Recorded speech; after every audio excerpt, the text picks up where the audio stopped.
Hi everyone, it's me Lorelai and it's New Year's Eve, Sylvester Eve. It's the 31st of December, 2020. We're right on the cusp of 2021 and I wanted to share with you some of my Astro-Kabbalistic insights into the upcoming year. But first I have to find them for you. Okay, they're right here. And just want to give a few things over. So 2021 really began on December 21st with a Jupiter-Saturn conjunction in Aquarius. Both Jupiter and Saturn in Aquarius are going to square the planet Uranus in Taurus during 2021. And this is going to be the big backdrop of the theme of 2021 are these tremendous forces that don't oppose each other, but they square each other. A square is like is a 90-degree angle, so it's a corner. Very hard to see around a corner, right? Without a mirror. These are energies that have basic differences in how they think, feel, experience everything, yet they're both fixed signs or share a modality. There's three modalities, of course: cardinal, which initiates things; fixed, which establishes things; and mutable, which transforms or changes things. So it's fixed. It's Aquarius with Saturn, which is conservative, and Aquarius is radical, and that is squaring Taurus, which is conservative, with Uranus in Taurus. Radical planet and conservative sign. So it's very much shotness. It's like this mixture, and these energies are going to be dominant throughout 2021. We're talking about earthquakes, literally and figuratively, perhaps. Identity crisis for people and the collective, a sea change in the direction of institutions and the establishment, and revolutionary understandings of ourselves as people in the context of our various affinity groups as a response to these great societal stressors. So our affinity groups, our friendships, our collectives, our communities are going to become more and more important to us. And really, they're going to be the key to any kind of survival that's going to happen through 2021, because you've got Jupiter and Saturn. This is expansion, optimism, idealism, prophetic belief systems, and Saturn, boundaries, borders, structures, and sage wisdom in best possible scenario, both in the most idealistic sign of the zodiac. That's right, Aquarius, folks. So this is what's happening in 2021. Saturn is going to square Uranus 3 times, February, June, and December. The square is going to happen at 7, 13, and 11. So this whole area between 7 and 11 degrees of Aquarius and 7 and 11 degrees of Taurus is going to be the sensitive area of 2021. Just like last year, which is already almost last year, 2020, the sensitive area of the zodiac was that whole cluster bomb of Capricorn from 22, 23 degrees Capricorn, 24, 25 degrees Capricorn. So that's the area of the zodiac that was constantly hit during 2020. First, we had the famous Saturn-Pluto conjunction in January of 2020. Then we had 3 successive conjunctions of Jupiter with Pluto in Capricorn, first in April, then at the end of June, and then November 12th. So those were the 3 big conjunctions that went boom, boom, boom, and they actually coincided with the peaks of these coronavirus infections and other dramatic goings on of the year. This was the pressure point of that whole little cluster bomb of Capricorn, and now this pressure point is moved to these 2 signs that are making a corner, so to speak, right? So on February 17th, There's going to be a square, that big square that starts the whole thing. It also opposes the north node of the United States in the United States natal chart that we'll see in a minute, and conjuncts the south node. It sets the tone for the next two squares in June and December. So the theme will be quite apparent when it makes itself known, and we are going to be able to speculate on that a little bit.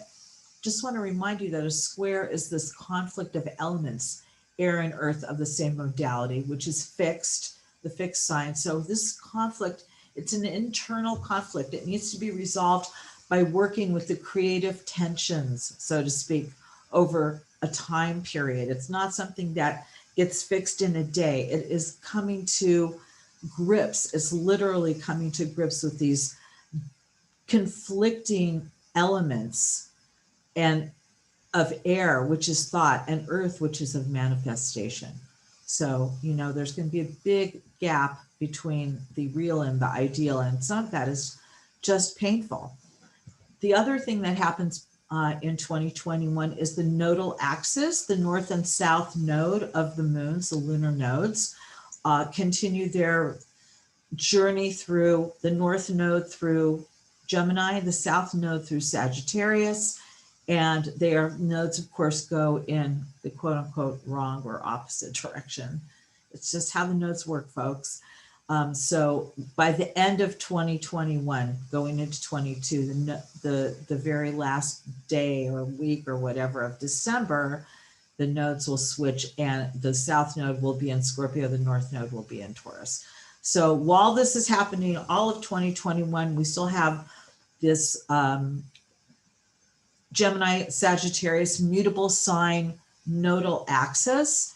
In the US natal chart, the nodal axis is currently in the 7th and 1st house and it's going to be moving into the 6th and the 12th house of the United States natal chart by the end of 2021, which is going to be setting up a whole other scenario in 2022, which is a whole other Megillah. We're not going to talk about that right now, but we will get to it in time, okay? Right now, what we have to think about in 2021 are all of these things right here. Communication, thought, ideas, policies, beliefs, philosophies, religions, dogmas, mediums and media, foreign and domestic, these ideas of us and them, information, inspiration, understandings, perceptions, perceptions and perspectives, positions, ideologies, worldviews and point of views, rabbis and Popeyes. That's what's going on in 2021. That is the big talk of the town, okay? So here we have the United States natal chart. You can see it over here on the left of the screen. And over here you see kind of the motions of the year. You've got the nodal axis going on the 1st and 7th houses. I am, that's the 1st house, versus we are. Who am I, says America to herself. Who are we, she says to the rest of the world. It's a real identity crisis going on. At the same time, you've got over here Saturn and Jupiter in America's 3rd house and the square to Uranus over here. And that's going to be really in the 6th house, the 6th house of the United States natal chart. This is the mind-body connection, physical health, physicality, the body, so to speak. This is a real struggle between the quote unquote mind, the Aquarian mind, and the Taurus body. This is an elemental struggle that plays itself out in the following ways. It's a conundrum. Conservative Saturn in progressive Aquarius and progressive Uranus in conservative Taurus. Ouch. We've got our tensions between our needs for freedom and spontaneity and our need for structure and stability. We've got our rules and limitations. We don't want to tolerate those rules and limitations, but without some structure, there's too much chaos and we can't think, we can't concentrate, we feel insecure. We want our freedom, we want our individuality, we want to be original, but we don't want to necessarily pay the price for that. There's a lot of resistance to the urge to conform, and 2021 is going to be marked by sudden and surprising events or conditions that quote unquote force us to act differently. perhaps aiding us to free ourselves from the old outworn ways of being and habits of behavior and thinking. And some of this could be like entirely against our so-called will, but in a way we're willing it. In a way we're willing it because we're putting up so much resistance that it's going to have to come along and sweep us off our feet so we don't have to take personal responsibility for it. And that, my friends, is a problem. We will be much better off by taking personal responsibility, keyword, the thing that we were supposed to have learned through all of that Capricorn cluster bomb that went off in our face over the last 12 months. If we haven't learned about personal responsibility yet, we are going to be lost, my friends. We need to find a balance between safety and risk, conventionality and originality, with the goal of moving things forward. So let's talk a little bit about Aquarius. You know, the moon, the natal moon of the United States of America, guess what? It's in Aquarius. Aquarius is AI, artificial intelligence. It's the future. It's technology. It's science. It's outer space. It's science in the service of humanity and humanitarianism. It's the ruler of the United States' third house cusp, thought, communications, one's native and familiar environment. This is Aquarius, the idealist. We communicate our ideals. We are America the beautiful. We are America the great. Okay, we lead with our ideals. In Jewish astrology, under the Kabbalistic system, Aquarius is Asher, the tribe of so much bounty that Asher gives his bounty to others out of his great abundance. He nourishes his tribal siblings with oil and produce, fat, so to speak. Asher is all about fat like oil, like olive oil, right? This speaks of the ability of Aquarius to bless the world with the abundance of innovation, genius, idealism, the ideals of the French Revolution, liberty, equality, and siblinghood. And Aquarius is, of course, the mazal, the zodiac sign, so to speak, of the Jewish people. And of course, as everybody knows, if you follow me at all, you understand that we all have 12 signs. The Jewish people encompass all 12 tribes, but as the B'nai Yisachar says, Aquarius is like the sign of the Jewish people because the Dali, the water pitcher, the bucket, as the pitcher is the servant of the water, Israel is the servant of the Torah. And that is the highest end, most developed possibility for what we would call Israel, both the Am and the spiritual sense. They should go together. Okay, so again, Aquarius's classical ruler is Saturn. So Saturn is in Aquarius right now. The modern ruler of Aquarius is Uranus. Where's Uranus? Oh, Uranus is in in Taurus. Now, Taurus is right here in the chart of the United States. It's in a Placidus chart, it's fifth house, but in the whole sign chart, it is the ruler of the sixth house. Taurus is stability, strength, stubbornness, possessiveness, pride of ownership. Taurus is the earth connection and sensuality. In the US sixth house cusp, it's our quote unquote, it's our health, the physical health of our country and its long-term viability made perfect by a balanced mind-body connection. And don't forget that Taurus is ruled by Venus. Venus is about beauty. Venus is about balance. O purple mountains, majesty above the fruited plain. America, America, God shed his grace on thee and crown thy good with brotherhood from sea to shining sea. That is the most Venus thing you've ever heard. And that is the Venus influence of Taurus in the chart of the United States. In the case of what's going on right now, Uranus in Taurus shakes up everything that is more abundant, disrupts the lazy and the self-satisfied people, things, and institutions. Resources that are meant for the people, which are held privately, will be challenged by the people. But who are the people? Are some people more people than other people? I don't know. I guess we're going to have to wait and see, right? We're going to experience something that is going to look like revolutionary traditionalism from people going off the grid, living off land in communities, some maybe as a response to the Aquarian vision of utopia, an idealized future where resources and energy is devoted to humanity as a collective and making it happen themselves, and some as a reaction against that very thing, to go into hiding against it. It's like communities are going to coalesce around ideological ideas and dogmas, and that's how communities are going to form. So in Jewish astrological thought, Taurus is Issachar, the tribe that's given the secret of understanding the times and the seasons. You know, in the flags that were in the midbar, the flags, the Degalim in the desert, Taurus's flag had the sun and the moon emblazoned on it. Because why? Because Issachar had the gift of being able to discern the times. And without the Issachar energy, the children of Israel would not have any way to know what time it was, right? So it's about discernment. You don't need a weatherman to know which way the wind blows, my friend, but you might need an astrologer, or you can just like look around and see. It's pretty obvious what's going on. Without understanding of the times, there is no stability.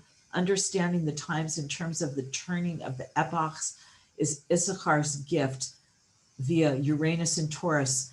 Uranus is like that chiddush, or it's suddenly lightning bolt of genius and divine revelation. In Taurus, it could be the answer to completely sustainable energy, because of course Taurus is the earth, and it's the Mother Earth. It's environmentalism. It can be environmentalism, especially if Uranus is let loose without any dogma attached to it. It's an absolutely pressing problem beyond, and the politics around it are threatening to kill us all. So let's hope that doesn't happen. Okay. So what's really happening here? Everything I just described is playing out against the backdrop of the United States' first ever Pluto return at 27 Capricorn. So over here on the left of the page where my mouse is going around, I have no idea if you can see it or not. The United States natal Pluto is at 27 degrees of Capricorn, and Pluto is such a slow moving planet. This chart is from 1776, it's 2001. This Pluto return isn't actually even exact until I think February of 2002, but it is so close right now, it's like a couple of degrees away. We are coming up on our first ever Pluto return. Now think about what Pluto is. Okay, Pluto was the god of the underworld who is fabulously wealthy. Our Pluto in our second house speaks about our amazing wealth, the amazing values, valuables, resources, natural resources, personal possessions. What we have in America, we're really a plutocracy, truly, because we are ruled by the rich for the rich under this guise of liberty. And it's a very sticky wicket. It's a very rough situation right now. And it's the pressure has been building up for a very long time. And Pluto has rocked around this entire zodiac since the founding of America is about to come back and hit itself again for the first time. Never had a Pluto return. This is a process of destroying and recreating wealth, and destroying and recreating old ways of understanding and obtaining wealth are passing away, and what is valuable is being redefined in a new context. Okay, big time change, death and rebirth, all in this area of wealth. A productive response to the trauma of 2020, which was preceded even by the erosion of stability and trust in established institutions, can be found in the Aquarian realm of groups, communities, friends, the collective, the klal, affinity groups that are arranged around common values and ideals. Some are going to gather together as survivalists, and the environment will be their collective focus. Some will gather as radical traditionalists with the disintegration of societal norms as their focus. Some will gather as futurists with the hope of science and space exploration as their focus. Some will gather as rebels against progressivism, and some will gather as rebels against conservatism. Both will have the political status quo as their focus. There will be no universal cohesion and no universal unity because people's affinities will become more and more fragmented and granular until a common either desire or fear is revealed. For instance, God forbid, Hasba Halila, an environmental disaster or contact with other worlds. I'm not sure whether or not to say Hasba Halila or Baruch Hashem on that one. So Tachlis, bottom line, everybody has to compromise. Nobody gets everything they want. Everybody gets something they want, God willing. And what's also going to be unusual, alliances being made between unusual and non-traditional groups and entities against a common perceived wrong, which can be getting together some very strange bedfellows, shall we say, okay? So I want to give you all blessings for a radically transformative, grounded, and yet fertile year. Blessings to tolerate abrupt changes and surprises. Blessings for deep roots in communities with good soil to nurture and to grow. Blessings for tall branches in communities with good fruit to nourish and to sustain. Blessings to be a willow when the winds of changes blow. Blessings to be an oak when standing your ground. Blessings to recognize the signs of the times and interpret them for your own good. Blessings of abundance and shefa to share with others. Blessings of an open mind to receive the spark an other has brought for you, and blessings of an open hand to bestow your spark to another. Happy 2021, everyone. Baruch Hashem. We'll get there, right? See you on the other side.